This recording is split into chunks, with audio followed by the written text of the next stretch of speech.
자, 이제 주님의 황금률 가운데서 그러므로 그다음에 너희에 이어서 이제 세 번째 무엇이든지 하는 부분을 보겠습니다. 무엇이든지 모든 것. 판타하고 운 다음에 호사에안 한 관련된 부분인데 이게 이제 황금률의 내용입니다. 황금률 원문의 첫 단어가 모든 것입니다. 판타. 그런데 주님은 판타만 가지고는 조금 부족하다 싶으셨는지 양보절을 하나 덧붙이시죠. 양보국. 호사에안. 무엇이든지라는 걸 덧붙입니다. 모든 것 해도 사실은 예외가 없잖아요. 그런데 그거 가지고 사람들이 또 애누리 할까 봐 무엇이든지라는 말에 딱 붙여가지고 아예 그냥 타협의 여지가 아예 없도록 완전히 못을 박으시는 거지요. 그래서 주님이 우리에게 주신 것이 사랑의 계명이고 단순한 공평이나 정의를 뛰어넘는, 다시 말해 존중이나 배려를 뛰어넘는 사랑과 희생의 원리라는 것을 이 처음 세 단어 판타, 호사, 에안을 통해 우리에게 가르쳐 주시는 것이다. 그렇게 볼 수 있습니다. 예수님이 가르친 황금률이 어떻게 독특한가? 근데 유럽에서는 굉장히 고민이 됐습니다. 왜냐? 예수님의 황금률만 있는 줄 처음에 알았다가 나중에 이제 서양 사람들이 아시아, 아프리카로 막 진출하다 보니까 공자님도 황금률을 가르쳤다 하더라. 그다음 인도에 가니까 거기도 황금률이 있더라. 그러면 우리는 예수님 황금률이 너무너무 소중하다 해서 있고 황금률이라는 좋은 이름까지 붙였는데 거기도 있다 그러면 이거 뭐가 되는 거지? 주님의 황금률은 뭐가 다른 거지? 고민을 했습니다. 그 고민하면서 이제 제일 먼저 사람들이 차이점으로 생각한 것이 긍정문과 부정문의 차이입니다. 왜냐하면 주님이 가르치신 황금률 말고 일반 황금률은 어디를 가나 전부 부정문이에요. 예수님만 긍정문으로 말씀하셨다는 거예요. 그래서 예수님 황금률은 독특하다. 그래서 어떻게 표현하냐니까 부정문은 내가 싫은 것을 남에게 하지 않는 것이니까 사실은 소극적인 관계로 끝날 수도 있고 심하면 관계 단절로 갈 수도 있지만 주님은 내가 적극적으로 바라는 것을 사람들에게 해 주어라 하셨기 때문에 여기는 관계가 끊어지는 게 아니고 오히려 더 깊이 있게 연결된다. 이제 그렇게 설명을 했습니다. 여러 신학자가 그런 부분을 언급하면서 황금률의 탁월함을 이야기했고 우리 성가학자 중에도 이제 김교신 선생 같은 분은 예수의 적극적 교훈이 다른 성자의 추종을 불허하는 가장 고귀한 것이다. 그분은 산상수훈 강의에 보면 그런 표현을 써서 자랑했습니다. 그런데 우리가 일단 물어야 할 첫 번째 질문은 그러면 긍정문이 더 낫다 뭐 이걸 논하기 전에 정말로 주님의 황금률만 긍정문이냐 하는 그런 질문이 있지요. 실제로 역사를 공부해 본 사람 가운데는 예수님의 황금률 외에도 긍정문이 있다고 주장하는 사람들이 있습니다. 그리고 자료를 찾아 들어가 보면 그럼 같기도 하다 느낌을 받을 수 있는 것도 있긴 해요. 근데 제가 이제 찾아보고 난 다음에 내린 결론은 예수님이 이 말씀을 주시기 전까지는 긍정문 황금률을 확실하게 가르치는 분은 주님밖에 없습니다. 근데 저는 주님이 긍정문으로 주셨다는 것보다 더 중요한 것은 주님이 앞부분에 모든 것 그리고 무엇이든지 이런 구절을 넣으심으로써 단순히 부정을 긍정으로 바꾼 정도가 아니고 주님의 황금률이 얼마나 근본적으로 다른가 하는 그것을 우리에게 가르쳐 주셨다고 봅니다. 긍정과 부정 사이에는 사실 이게 중첩될 수 있는 부분도 있습니다. 성경도 주님이 긍정 황금률을 말씀하셨지만 사도 바울은 뭐라 그럽니까? 사랑은 이웃에게 악을 행하지 않는다. 부정문 적용이잖아요. 그거는. 악을 행하지 않는다. 그런 게 있을 수 있고 또 부정문 황금률을 가르친 공자도 그걸 적용할 때는 내가 서고 싶을 때 남을 세워주는 게 황금률이다. 그렇게 가르쳤습니다. 그리고 적극적인 실천은 있죠. 공식은 부정문이어도 실제로 적극적인 실천이 있을 수 있습니다. 그러니까 이제 긍정, 부정 사이의 관계에서 긍정이니까 무조건 훨씬 좋다. 꼭 그럴 필요는 없다는 겁니다.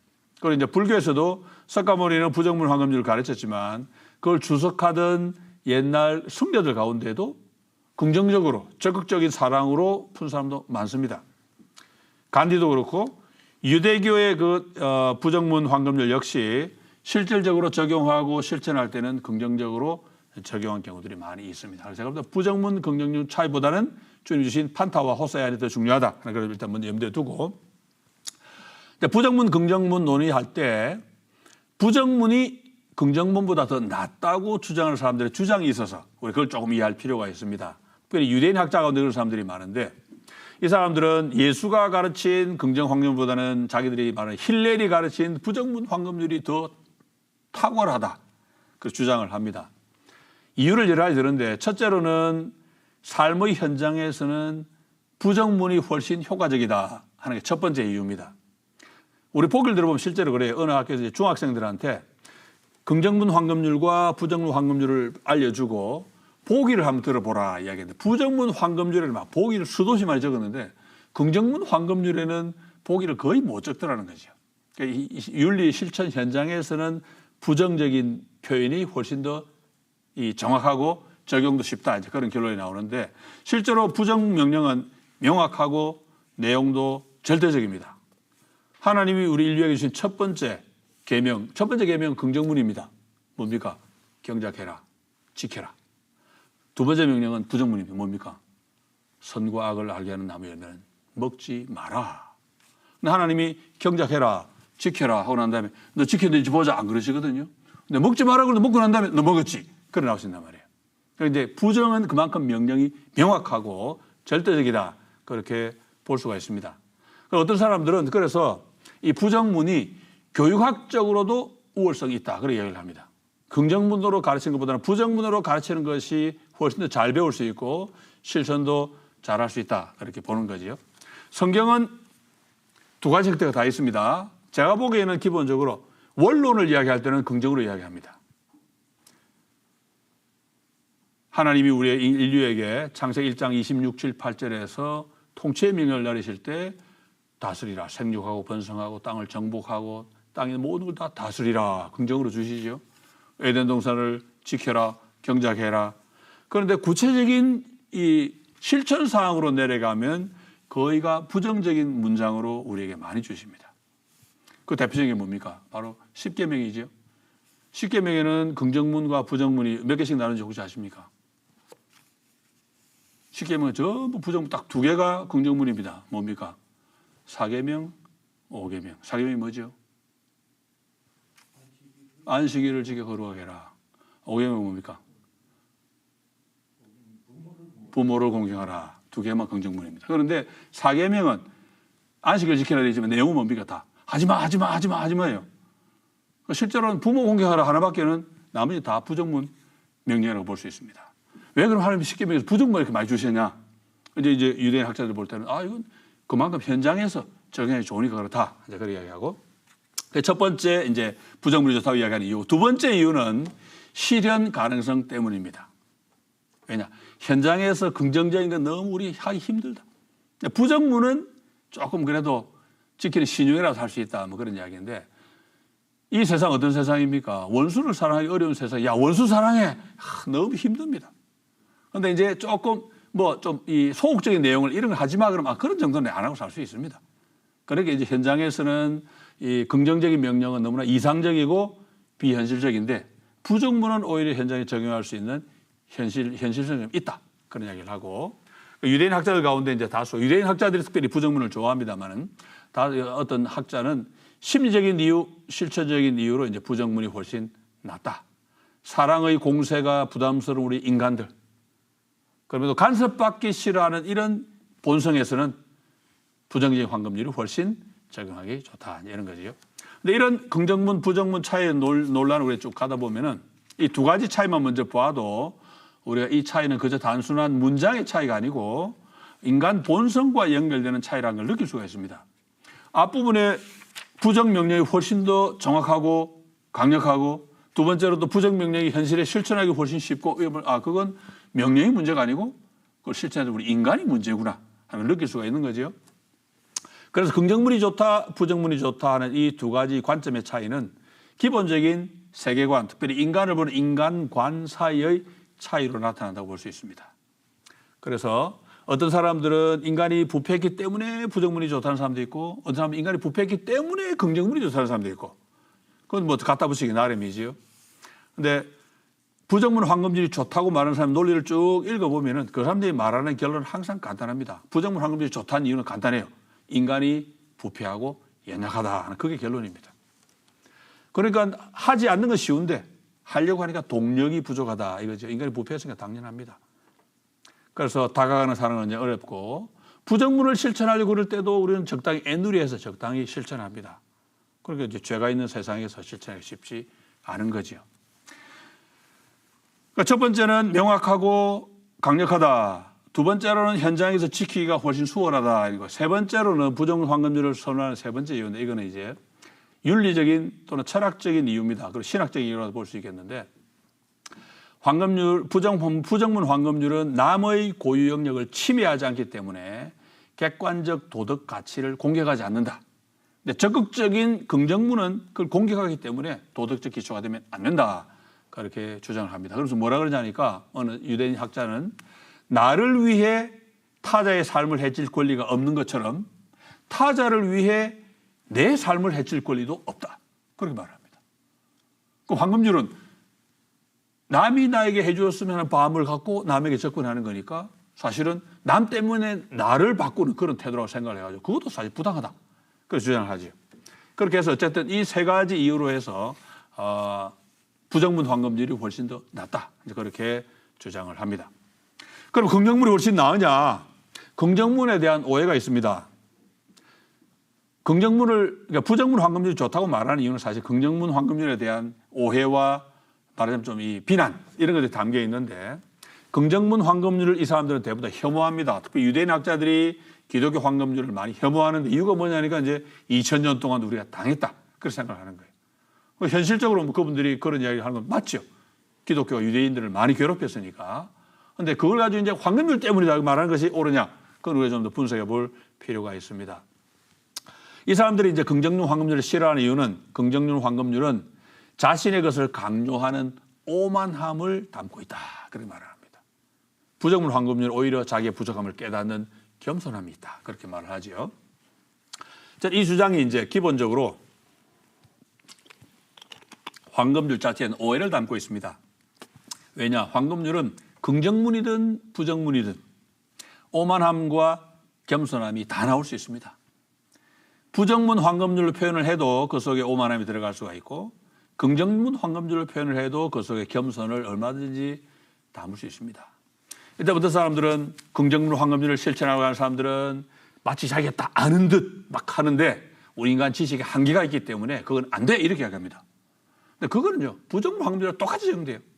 내가 싫은 건 남에게 안 해야 되는데 그 역시 남이 뭐 어떤지 알아야 됩니다. 지식이 모자라면 긍정 황금률도 실천 못하지만 부정 황금률은 더더욱 실천을 못합니다. 그러니까 긍정, 부정 이 차이 가지고 할 수 있는 논의가 안 되는 거죠. 그래서 이 긍정문 황금률이 이런 식의 이 오남용, 오용과 남용에 노출되어 있다고 하는 이 주장은 두 가지 오해에 근거하는데 첫째로는 실천 영역에 관한 오해입니다. 황금률을 주관적으로 오해하는 경우가 있습니다. 서양이 뭐 그런 식으로 막 강압적으로 동양에 이 쳐들어온 그런 경우도 연결할 수 있겠는데 그건 긍정 황금률이 문제가 아니고 타락한 인간 본성이 문제지요. 인간 본성은 언제나 이기적이고 위선적인 태도를 갖고 있기 때문에 공식이 긍정이든 부정이든 관계없이 얼마든지 그런 황금률을 오용해서 자기의 교만을 구현할 수 있습니다. 그러니까 두 번째 오해는 황금률 역학 자체에 대한 원론적인 오해입니다. 황금률은 내가 긍정문이든 부정문이든 내가 상대가 나에게 하지 않았으면 하는 것은 나도 상대에게 하지 않고 상대가 나에게 해 주었으면 하는 것 상대에게 하는 것인데 방향을 바꿀 때 이기적인 동기가 일단 절제가 됩니다. 그래서 황금률은 욕심이 출발해도 괜찮아요. 왜? 그걸 적용하는 거기 때문에 기준으로 삼아 적용하는 거기 때문에 이기적인 동기가 절제가 되고 그러면서 동시에 상대를 나와 동등하게 보기 때문에 상대를 배려하고 존중하는 태도를 갖게 되고 너와 나 사이 균형이 이루어집니다. 지금 일반 황금률 이야기하는 겁니다. 그렇기 때문에 긍정 황금률은 문제가 있고 부정 황금률 없다고 하는 논리 자체가 성립이 안 된다는 거죠. 그래서 실천적인 영역에서는 부정 황금률도 똑같은 오류에 빠질 수 있고 그래서 실제로 부정 황금률이 좋다고 말하는 사람들은 논리적인 모순을 또 많이 이야기를 합니다. 뭐라 하냐니까 문장은 부정문이지만 실천은 적극적으로 긍정으로 합니다 말을 해요. 그럼 부정문, 긍정문 구분하는 자체가 의미가 없죠. 그래서 필요할 때는 부정 황금률은 뭐 실천은 적극적으로 한다 그러고 또 공격할 때는 또 부정 황금률은 소극적이기 때문에 겸손하고 이렇게 앞뒤가 안 맞는 얘기를 하는 거죠. 그러니까 이게 긍정, 부정으로 말할 수 있는 그런 차원은 아니다. 그런 이야기죠. 그럼 이제 긍정문이 더 나으냐? 이제 그런 문제를 생각해 볼 수 있는데 우리의 경우에 일본과 좀 비교해 보면 알 수 있다고 생각합니다. 일본과 한국은 태도가 너무너무 달라요. 일본 사람들은 남에게 패기치는 걸 극도로 싫어합니다. 그래서 관계가 점점 멀어질 수 있죠, 일본은. 근데 우리 한국 사람 어떻습니까? 한국 사람은 막 사촌, 팔촌, 온갖 간섭, 오지랖 다 합니다. 우리 막 피곤해요. 그 명절에 막 친척 만나기 아니라 겁이 나는 거예요. 이 사람 온갖 것 다 물어보고 간섭 다 하고 막 취직은 언제 할 거냐, 결혼 언제 할 거냐. 일본 사람들은 안 그러죠. 그러니까 이런 태도 자체가 굉장히 큰 차이를 가져옵니다.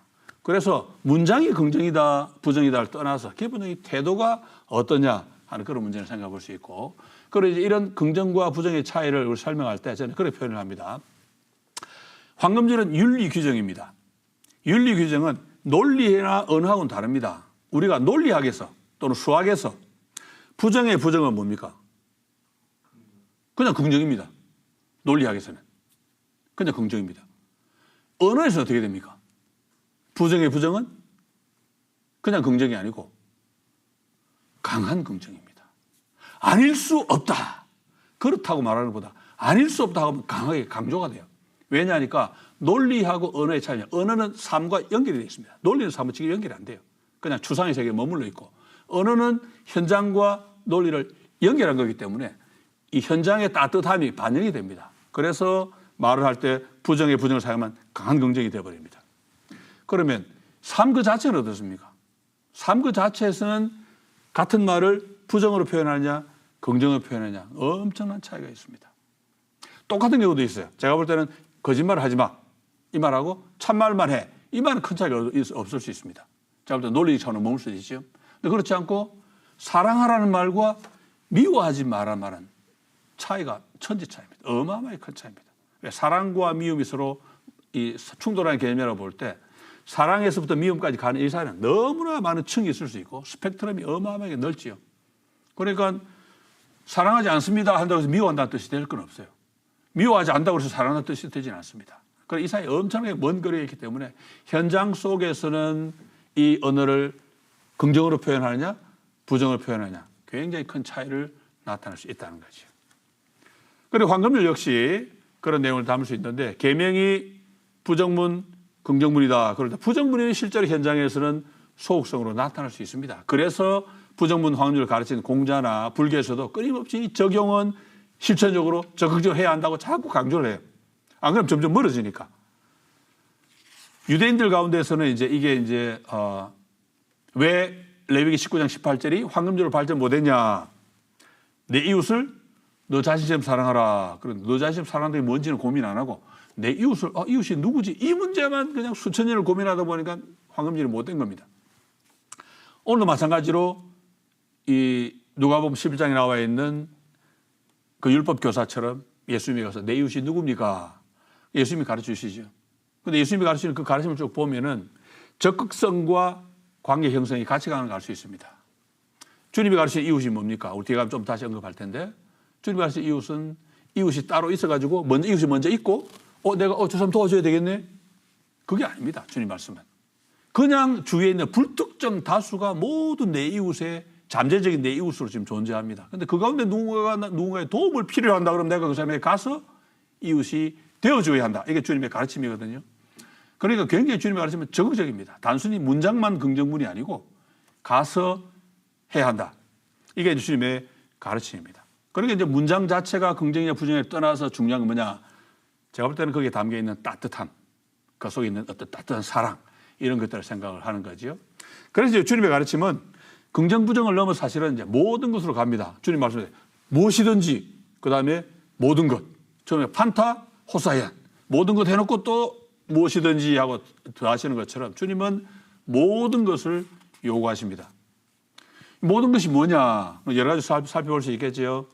모든 것 앞에 보면은 이제 주님이 6장 부분에서 모든 것을 통틀어 하는 그런 표현을 투톤, 하판톤 이런 표현을 쓰시긴 하는데 그런 표현하고 연결되기도 하고 그리고 이제 바로 앞문장에서 주님이 하늘 아버지가 모든 것을 주신다 할 때 그럴 때에도 이 모든이라는 부분을 강조합니다. 그러니까 주님이 그 앞부분에 있는 모든과 연결되는 그런 모든이라고 볼 수 있고 그 모든 연결하면 주님이 무엇이든지라는 말을 쓰신 그 맥락도 충분히 이해를 할 수 있죠. 그럼 왜 주님이 모든 것이라고 하셨냐? 하늘 아버지도 우리에게 모든 것을 다 주시기 때문에 그분의 은혜를 이미 입었고 또 그분에게 더 바라는 우리로서 우리도 역시 모든 것을 주지 않을 수가 없다. 이게 이제 주님의 가르침입니다.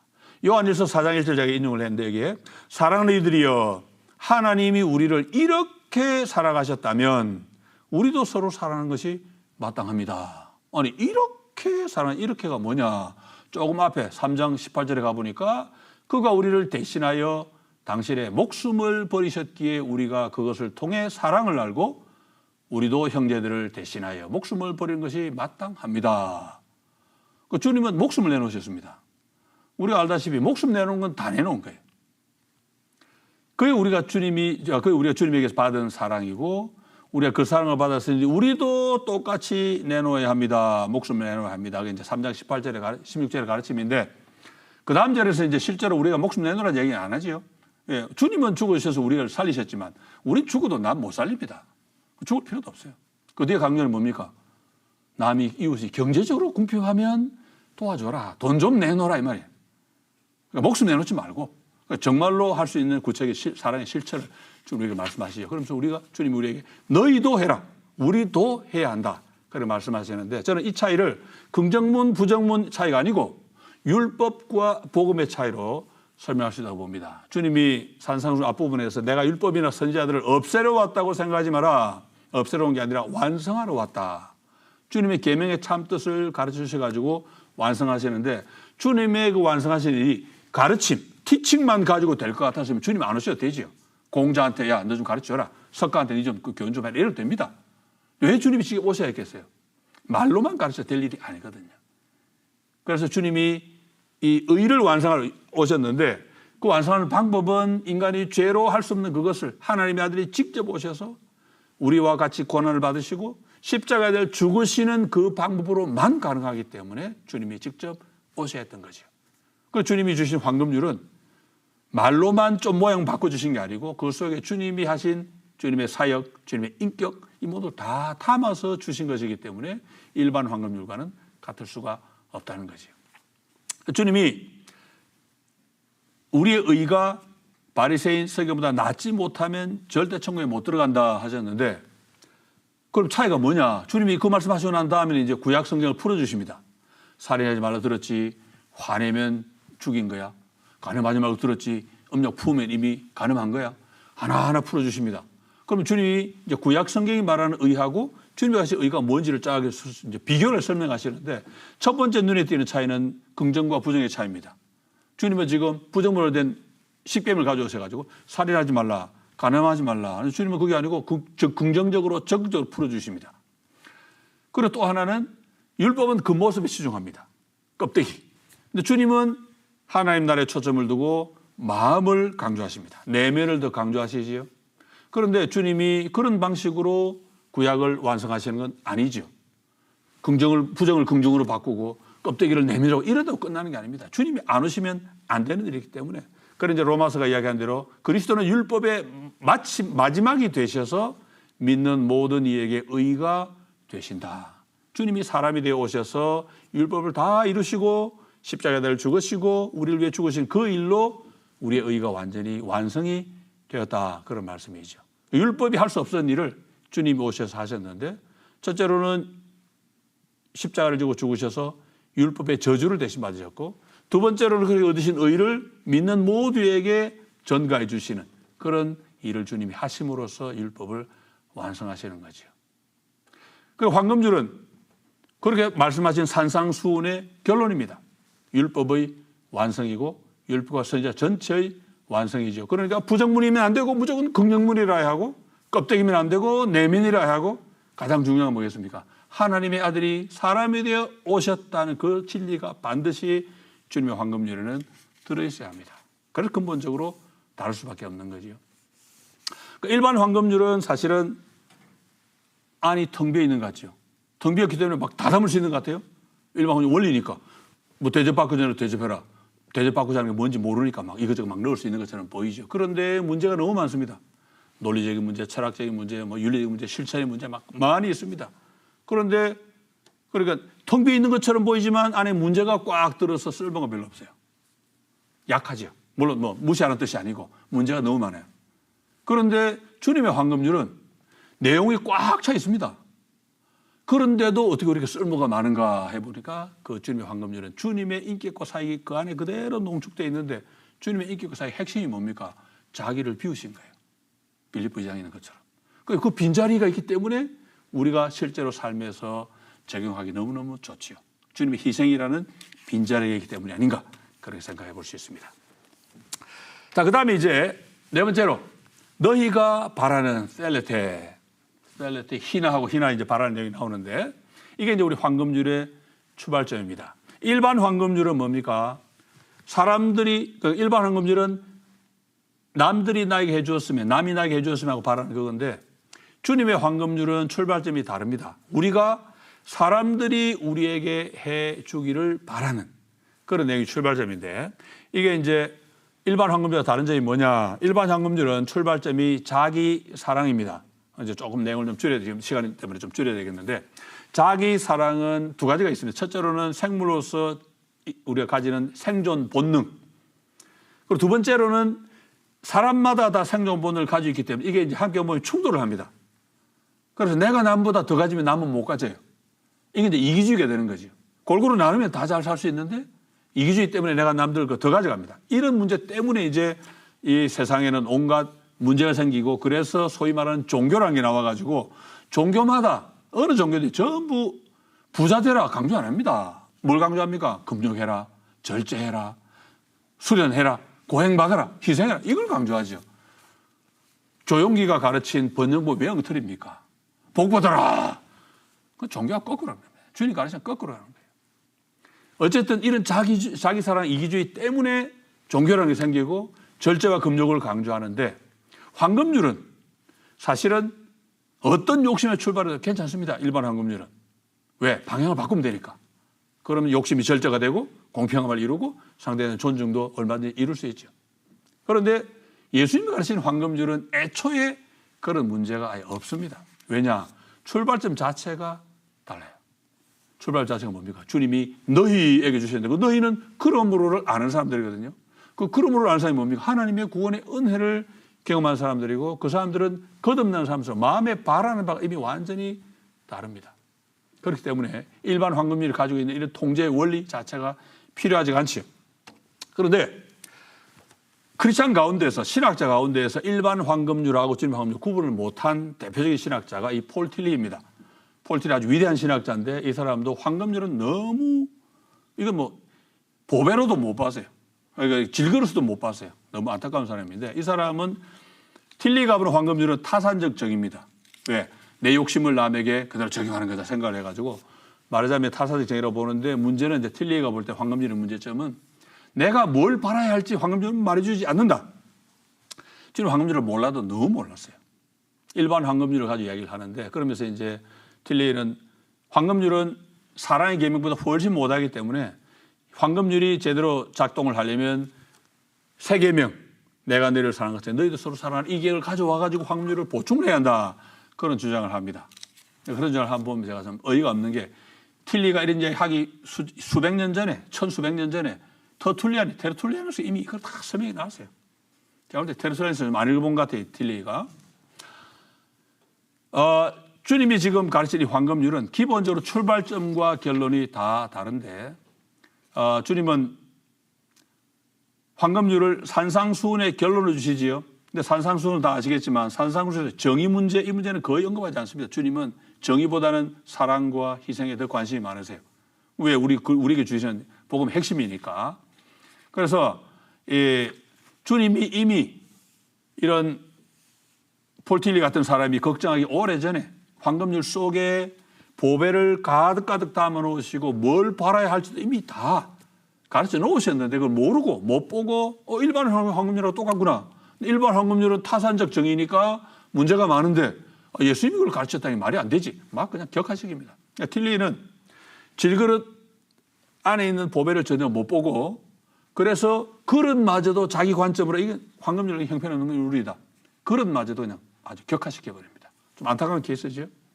근데 제가 보기에는 우리가 말할 이 좋은 것이 뭐냐 출발점이 다른데 저는 아우구스티누스가 이 점에서 좋은 힌트를 준다고 봅니다. 재미있는 것은 아우구스티누스가 당시에 사용하던 라틴어 번역 그러니까 이제 이 히에로니무스가 번역한 불가타가 나오기 전인데 불가타하고 히에로니무스하고 아우구스티누스가 동시에 사람입니다. 그래서 편지도 주고받고 하는 사이인데 히에로니무스가 번역하기 전에 아우구스티누스가 쓰던 라틴어 성경이 있는데 그 라틴어 성경은 여기 보면 모든 것이라고 하는 주님 말씀하신 판타 이 부분을 모든 좋은 것 이렇게 번역을 해놨어요. 근데 아우구스티누스가 그걸 설명을 기가 막히게 합니다. 원문에는 좋은이란 말이 없는데 이 번역은 원문의 뜻을 너무나 잘 반영해 주도록 설명을 해요. 보니 아우구스티누스 이 양반이 주님이 말씀하신 황금유리에서 우리가 바라는 것이 뭔지 이미 알고 있었던 거예요. 그리스도인이 남들이 나에게 해줬으면 사람들이 나에게 해줬으면 하고 바라는 그것은 사실은 다 좋은 겁니다. 왜 하나님께 기대하는 거니까. 이 땅에 썩 없을 게 아니고 하나님 영원한 것, 하나님 나라로 관련된 이런 것들을 바라거든요. 그러니까 이제 그 주님의 황금률의 뜻을 잘 보여주는 그런 어떻게 보면 참 소뒷발이 시작이처럼 잘된 오역인데 어떻게 성경 뜻을 더 잘 밝혀주는 그런 계속 설명을 해냅니다. 제가 상당히 설명을 잘했다고 생각이 되는데 주님은 황금률의 전제에서 이미 우리가 뭘 바라야 할지 말씀해 주시는데 황금률은 마태복음 7장 12절입니다. 그런데 바로 앞전에 11절에서 주님이 뭐라고 말씀하시냐 보면 그러므로 만약 너희가 악하면서도 너희 자녀들에게 좋은 선물들을 줄 안다면 하늘에 계시는 너희 아버지는 구하는 이들에게 좋은 것들을 얼마나 더 주시겠느냐. 여기에 좋은이란 말이 두 번 나온 거 지금 아시겠어요? 좋은이라고 주님 두 번이나 말씀하세요. 우리가 바라야 할 것이 좋은 것이구나. 그 좋은 것은 내가 가져도 좋은 것. 그리고 내가 사람들이 기대하는 것을 남에게 해주듯이 남들이 가져도 그 사람에게도 좋고 나에게도 좋고 인류에 좋은 것. 이런 것들을 우리가 이제 바라게 되는 거지요. 그걸 바라게 되는 것 일반 사람들은 그런 마음을 못 가집니다. 그런데 그리스도의 구원의 은혜를 경험한 사람은 거듭난 마음으로 그걸 바라게 되고 그걸 위해서 기도하게 되지요.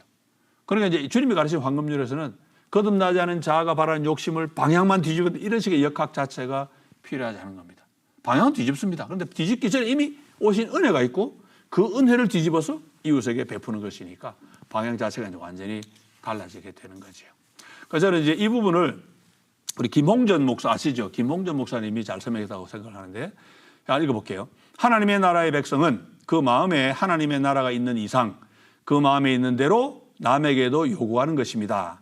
만일 내 마음 가운데 늘 하나님의 나라의 의와 평강과 기쁨이라는 거룩한 속성들을 지니고 사는 사람이라면 다른 사람들도 어떻게든지 하나님을 알고 하나님을 기쁘시게 하는 사람으로 살았으면 좋겠다고 하는 것이 하나님의 백성의 가장 중심의 소원이 될 것입니다.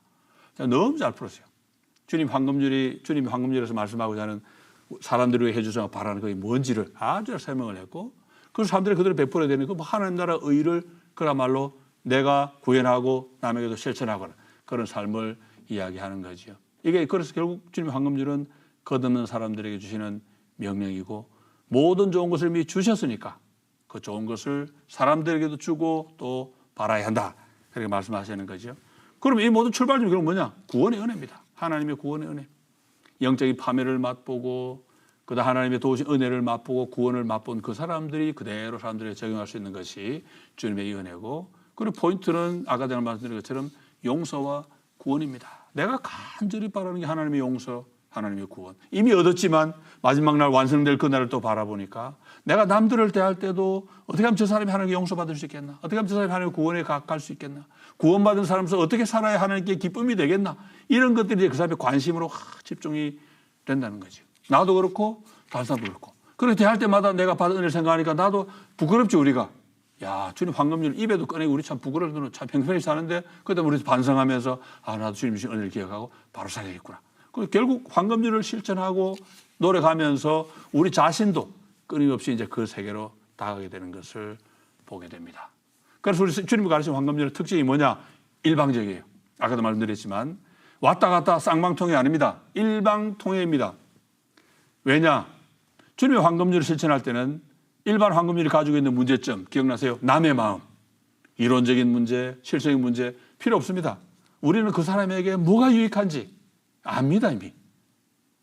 그 사람에게 유익되는 걸 알기 위해서 우리가 뭐 하버마스처럼 대화를 통해서 해야 필요 없어요. 왜? 우리는 대화나 경험을 통해서 아는 게 아니고 기록된 하나님의 말씀을 통해서 압니다. 그 사람에게 뭐가 좋은지, 내가 그 사람을 위해서 뭘 바라야 하는지 계시를 통해 알기 때문에 말씀에서 알기 때문에 우리 그대로 그 계시를 말씀에 배운 그대로 그 사람에게 실천하는 거죠. 그러니까 포프가 말한 백급률 필요 없습니다. 우리는 그냥 말씀 가지고 다 가는 거죠. 그러니까 이제 어떤 문제가 있습니까? 일방적이 되니까 남들이 볼 때는 공격적으로 느낄 수 있는 거죠. 그래서 우리가 뭘 조심해야 되는 것입니까?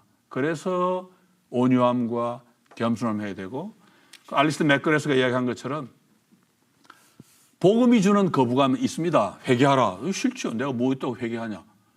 그거 하고 복음 전하는 사람이 태도가 뻣뻣해가지고 사람들이 느끼는 거부감은 종류가 다릅니다.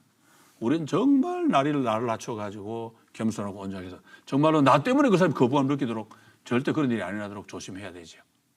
우리는 그런 면에서는 반성할 일이 참 많지 않나 그런 생각이 듭니다만은 오늘 이 정도 하고, 자, 그다음에 이제 마지막 하나님과 이웃, 사람들 문제입니다.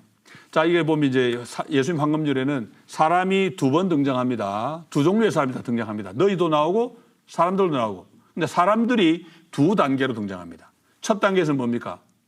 사람들이 너희에게 해주기를 바라는 것, 사람들이 나에게 뭔가 해주는 대상으로 처음에 나오고, 두 번째로는 너희도 그대로 해라. 그러니까 내가 뭔가 할 때 내 사랑의 대상으로 나오고, 두 단계로 등장하지요.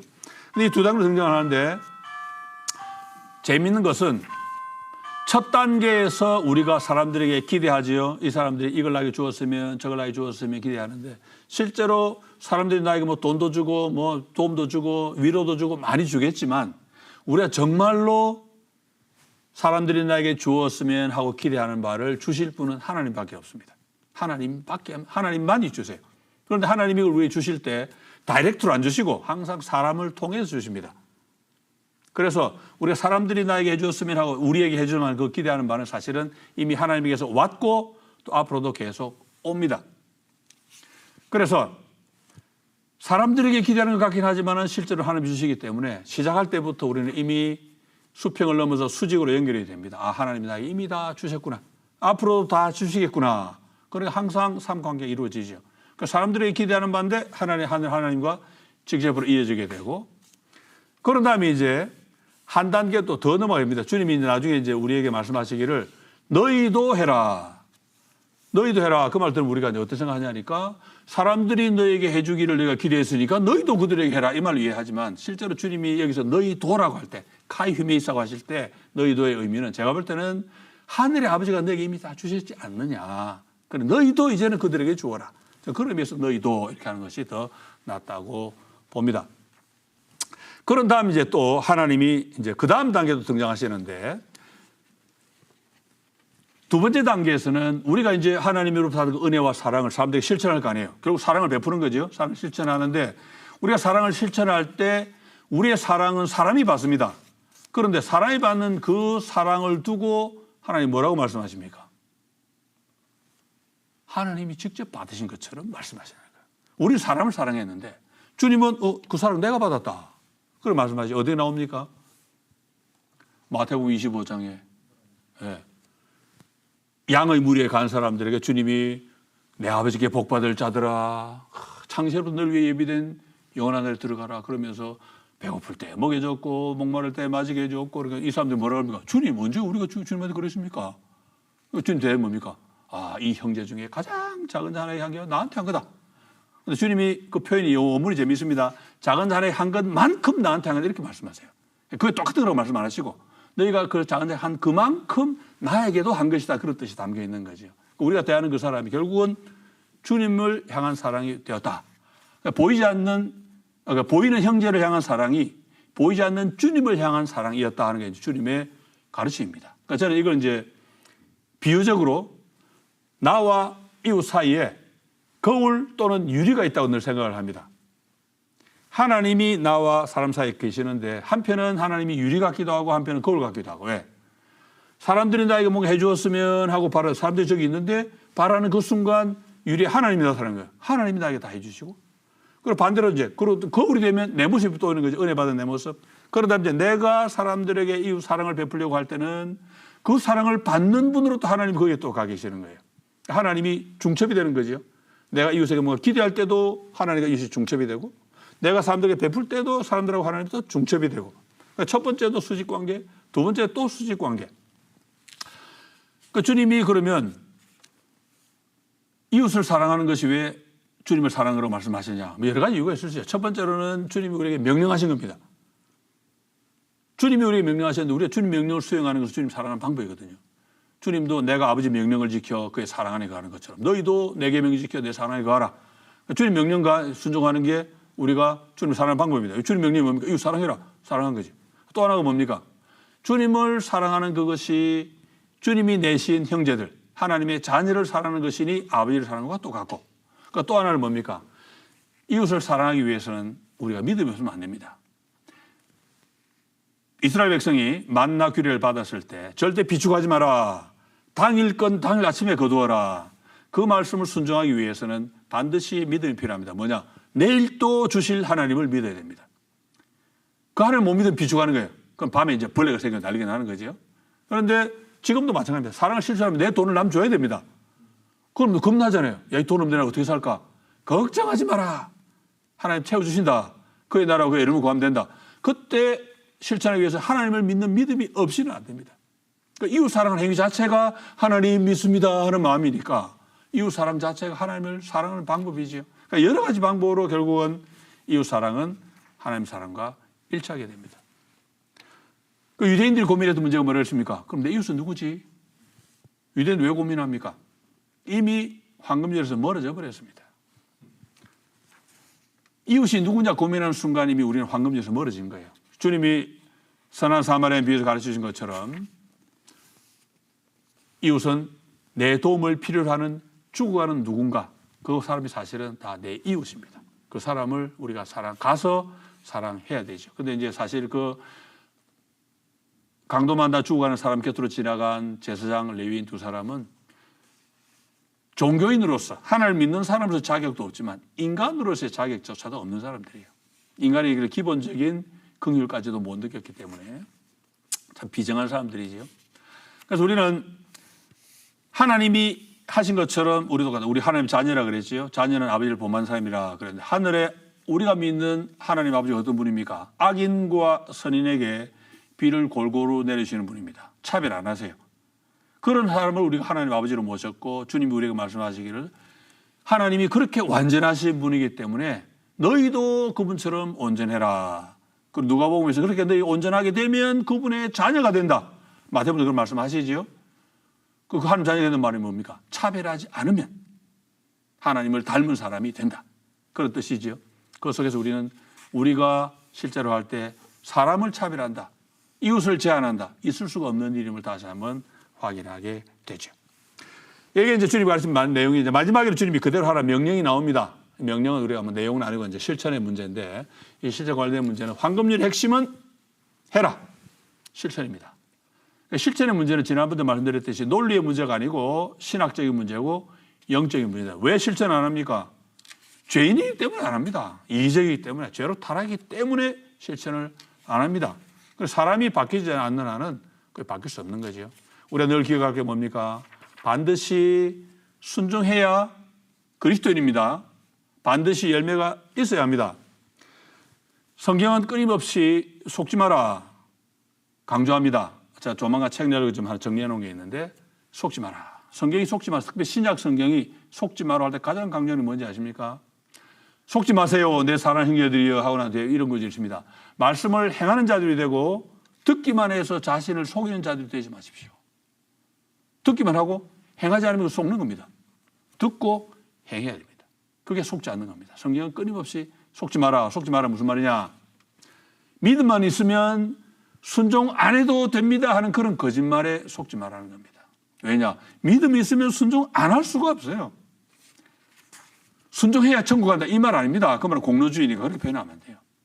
믿음이 있으면 반드시 순종해야 되고 열매가 없을 수가 없다는 거죠. 그래서 주님이 황금률 전에 아버지가 좋은 것 주시지 않겠냐 하는 그 구절을 똑같은 내용을 누가복음에 주실 때는 좋은 것 대신에 성령을 주시지 않겠느냐 그렇게 표현하시죠. 왜? 좋은 것이 성령입니다. 성령이 오시면 우리가 무엇이 좋은 건지 판단도 할 수 있고 무엇이 좋은 건지 그걸 구할 수가 있고 그렇게 된 우리가 이제 그 은혜를 알고 하나님의 은혜를 동력 삼아서 더 좋은 것을 구하고 더 좋은 걸 사람들에게 실천할 수 있는데 놀라운 것은 은혜로 했는데 은혜로 했단 말이 뭡니까? 나는 한 게 아무것도 없습니다. 그냥 주님 은혜 주셔서 그게 힘이 돼가지고 뭔가 했는데 하나님이 놀랍게도 야, 너 잘했다. 착하고 충성된 종아. 내가 상 주마. 우리 이해가 안 되죠. 내가 한 게 은혜로 했는데 뭐 상을 또 주십니까? 근데 그게 하나님의 약속입니다. 황금률을 순종하는 자에게 하나님이 그런 약속을 주시고 그래서 우리는 하나님 은혜를 입고 그 은혜대로 살면 우리가 하나님께 상까지 받는 그냥 은혜 위에 은혜를 하죠. 그죠? 그런 표현은 그대로. 그런데 우리 현실을 기억할 게 뭐냐? 마지막 정리. 의의 길은 좁은 길입니다. 야, 우리 복 받았구나. 복 받은 사람의 실제 모습은 뭡니까? 비참합니다. 현실에서 외면당하고 욕 듣고 얻어맞고 이게 이제 사실은 주님 말씀하신 복된 삶의 모습입니다. 그 사람들이 이제 말씀을 제대로 모르면 착각을 하죠.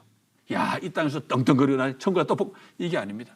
이 땅에 복 받다고 그러는데 복 받는 이 세상의 기준으로 볼 때는 그렇지 않습니다. 외면당하고 욕 듣고 핍박당하고 그런 모습이죠. 그게 이제 은혜 받은 사람의 눈으로 볼 때는 그게 하나님의 은혜가 느껴지고 그 은혜가 힘이 돼가지고 다른 사람한테 베풀 줄 알게 되고 남들은 더 많이 가지고 더 많이 쌓아놓고 더 즐기기 원하지만 우리는 그걸 열심히 나눠주고 베풀고 우리 또 고생하고 그러면서 배짱은 있죠. 먼저 그의 나라 의를 구하면 막 다 주신다 그랬으니까 하나님 믿고 그게 우리 믿음이고 그런 믿음의 삶은 현실에서 초라해 보이기 쉽습니다. 비참할 수도 있습니다. 그럴 때 하나님이 주신 그 약속이 현실 가운데 이루어지는 거죠. 오늘 우리 삶은 이 하나님 말씀 특별히 산상수훈에 너무나 거리가 멀어졌고 그리고 주님이 주신 황금률에 너무나 거리가 많이 멀어졌어요. 안타까운 면이 많이 있습니다. 자, 이제 마무리하겠습니다. 마지막 결론은 제가 이제 이 결론 부분은 은혜와 자연 관계에 대해 썼는데 은혜와 자연 관계에 간단히 이제 줄여서 말씀드릴게요. 첫 번째로는 은혜와 구원의 문제인데 은혜가 뭐냐? 하나님 우리가 구원을 주시는 게 모든 게 은혜죠. 우리가 은혜를 받으면 특징이 뭐냐니까 은혜가 너무 강해요. 그래서 다른 건 전부 캄캄하게 만들어버립니다. 은혜 이전에 살던 모든 삶은 죄와 허물이고 그냥 나쁜 짓밖에 없고 내가 예수 믿기 전에도 착각을 좀 한 것 같은데 은혜 받고 나니까 그냥 모든 게 캄캄하게 보입니다.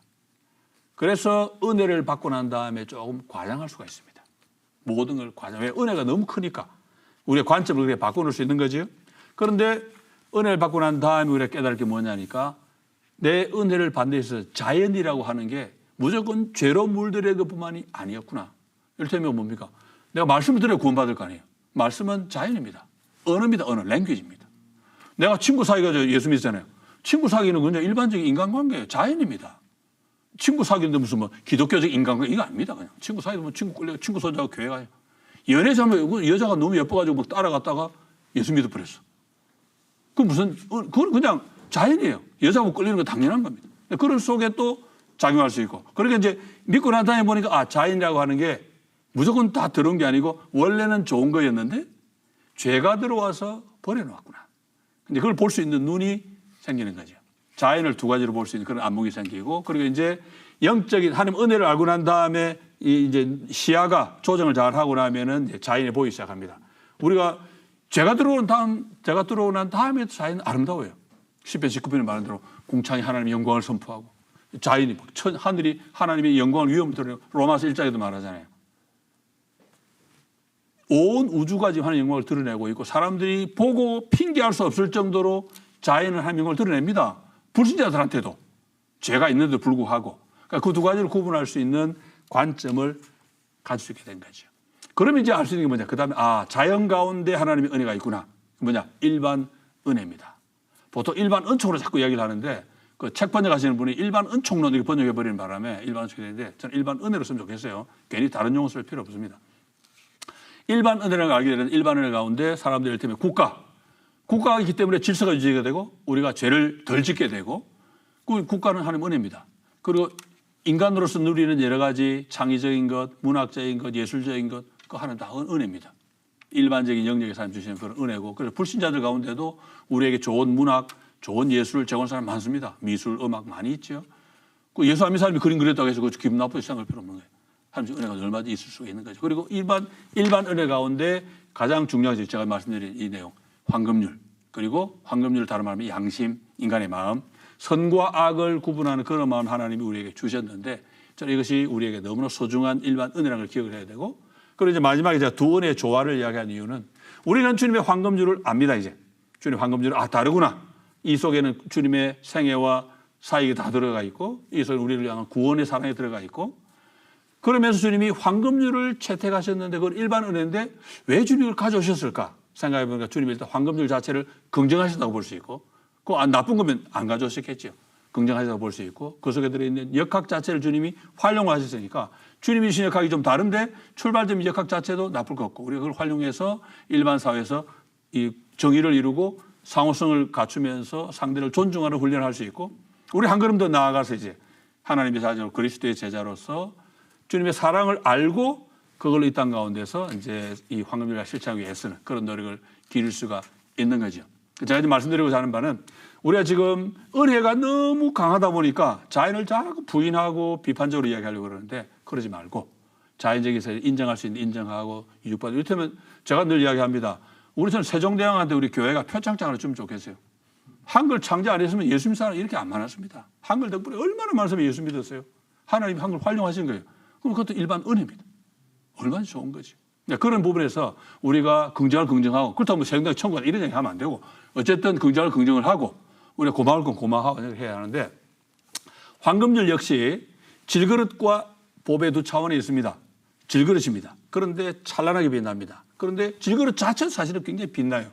하나님 우리에게 주신 일반 은혜고 양심이고 공존할 수 있는 원리이기 때문에 우리는 거기에다가 보배까지 주님이 담아주셨으니까 훨씬 더 멋진 보배가 된 거죠. 훨씬 더 번쩍번쩍하는 거죠. 우리 믿는 사람들은 두 가지를 다 알았으니까 일반 황금줄로서도 존중할 줄 알고 그리고 주님의 황금줄을 우리는 더 잘 실천할 수 있는 그런 사람이 좀 되라. 그런 뜻으로 저는 여기서 이제 이런 식의 내용들을 좀 정리를 했습니다. 그리고 이제 믿음의 세계에서 은혜를 아는 사람들은 일반 세계에서 다른 사람들이 황금줄을 잘 낄 수 있도록 도와주는 일도 저는 잘할 수 있다고 봅니다. 그러니까 주님이 왜 그러면 이 황금줄을 썼냐? 제가 더 말씀드렸지만 황금줄이라는 보배를 황금줄이라는 질그릇에 담아주셨는데 자연을 좀 품어라. 우리의 위선도 좀 깨달아라. 그리고 은혜를 아는 사람으로서 우리 주님이 우리를 위해 희생하신 것처럼 우리도 서로 뜨겁게 사랑해라. 그런 내용을 담고 있고 그 자연과 이 은혜의 관계를 이야기할 때 늘 기억할 수 있는 좋은 문장이 은혜는 자연을 파괴하는 것이 아니고 자연을 완성한다. 자연에 있는 죄를 다 제거하고 원래 하나님 창조하신 그 자연보다 주님의 거룩하심을 이용해 더 높은 단계로 완성한다 하는 그런 관계로 정리할 수 있으면 좋지 않겠나는 생각이 듭니다. 결국 결론은 뭡니까? 사랑이죠. 일반 황금줄은 없습니다. 그러나 주님 황금줄 속에 사랑이 있고 우리가 이걸 가지고 가면 우리는 일반 황금줄을 실천할 때도 역시 사랑을 실천해야 되지 않겠나 그런 생각을 해봅니다. 이 정도로 시간이 좀 지나갔는데 마무리하도록 하겠습니다. 잘 들어주셔서 감사합니다.